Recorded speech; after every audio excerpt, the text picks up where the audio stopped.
In this video, you're going to get 3 questions and answers real quick to help you out in your day.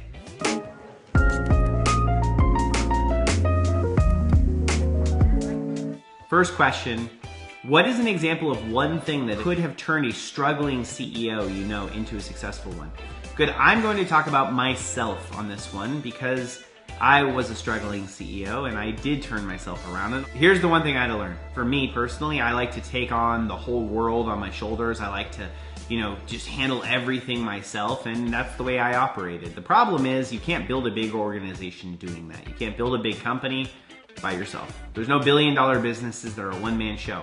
So you can be a great entrepreneur, you can be a great producer, you can be a great salesperson, and that is fantastic. If you are the one who is doing everything yourself, you will bottleneck your own organization. So look for ways that you can actually take those hats, take those things that you do, and get other people to do them. And the more you can do that, the faster you're gonna grow. The more you can do that, the better life is going to be, the more time you're gonna have, the better your organization is actually going to be. It's actually counterintuitive. Sometimes we think that we're trying to actually become lazy as executives. Like, executives like doing a lot of things, so they hang on to hats rather than letting them go and realize your whole job is then figuring out the next thing, working that out and getting somebody else to do it, and then figuring out the next thing. And that is actually a very tough job to do, by the way. It's a very hard thing to do.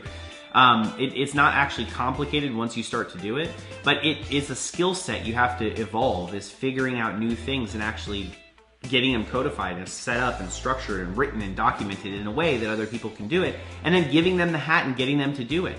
That is your whole job. So don't hang on to the few things you already know how to do. Find out how you can actually take those things and turn those over to other people, and then figure out the next area you can do. And this is something that we do in our training with entrepreneurs.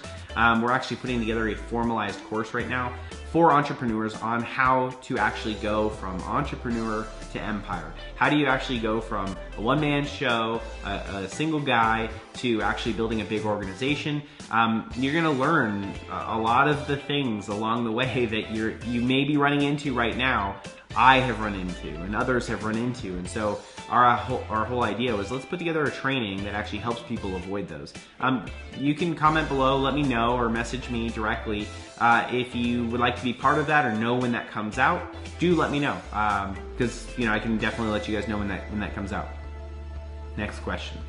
Why do people consider having a single founder for a startup a mistake? I don't know that people particularly consider a single founder for a startup being a mistake. Like, a lot of times you see partners, because a lot of times people do better working with somebody else and they can take a lot of the responsibility for things. I've seen both. I've seen very successful businesses with one guy, and I've seen very successful businesses with multiple partners. I've always done better with partners, but you also have to watch this video then on how to choose the right partner, because it makes all the difference in the world. Choosing the right partner makes all the difference in the world.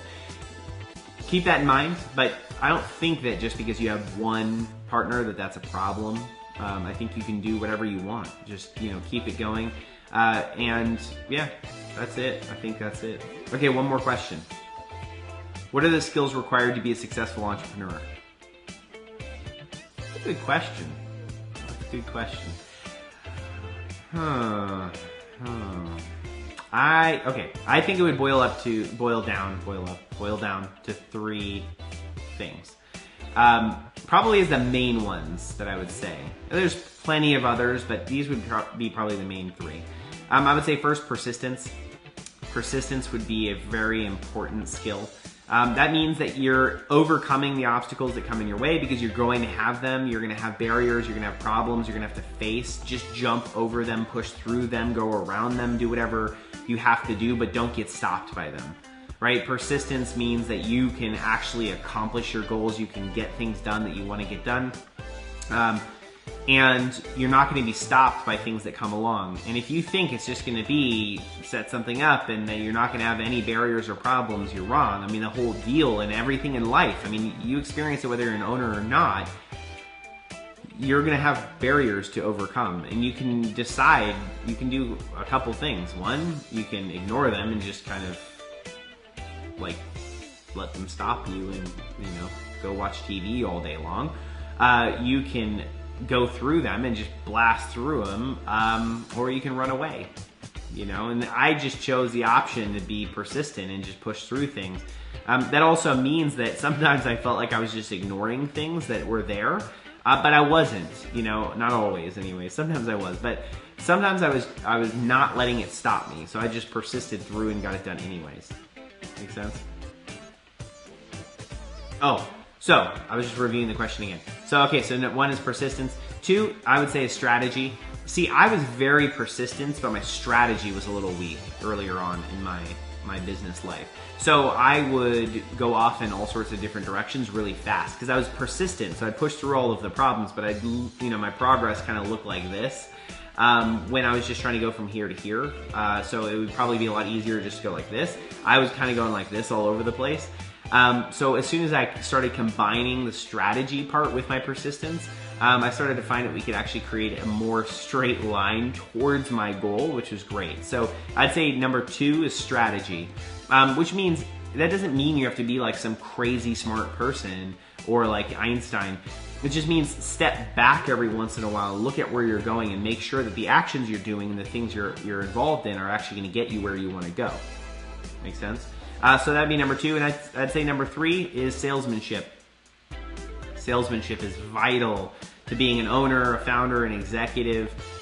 You have to be a good salesperson. That doesn't mean you have to be signing up customers. That means that constantly you're involved in sales in your life. You're selling new employees to work for you. You're selling your existing employees on your goals and the things you're trying to accomplish in the business. You're selling people on why they can do more than they're currently doing. You sell customers. You're constantly selling, but realize in life, you're selling all the time anyways. Like if you're in a relationship with somebody, you're selling. You're selling them on why you're a good option as a partner for them. You're selling them, on why they should stay with you, right? You're doing that anyways. It's good just to be a good salesman. And again, that's a skill just like anything else. It's something you're gonna practice, you're gonna learn. Find somebody who's a good salesperson. Find guys who are good, who are very persistent. Find people who are very good strategists and learn, right? That's part of the reason why we're putting into this training, is to actually help people on some of these fundamental skills they need in order to take them from where they're at to a whole new level. So yeah, that's kind of the questions for today. Again, comment below, let me know any other questions that you have. If you want to see them in future videos, it helps me out a lot because I love hearing the questions, because you guys give great questions and I can then think about it and go, wow, that's a really good question. Sometimes I don't read the questions before I do a video. I just literally see that I have a question, I copy it. I don't fully even read it beforehand or try to think of an answer, because I like to just impromptu give you the answer. So that's what I had for you today. I hope you like it. I know you like it. You like it, right? Definitely. All right, you guys are awesome, and I'll see you tomorrow.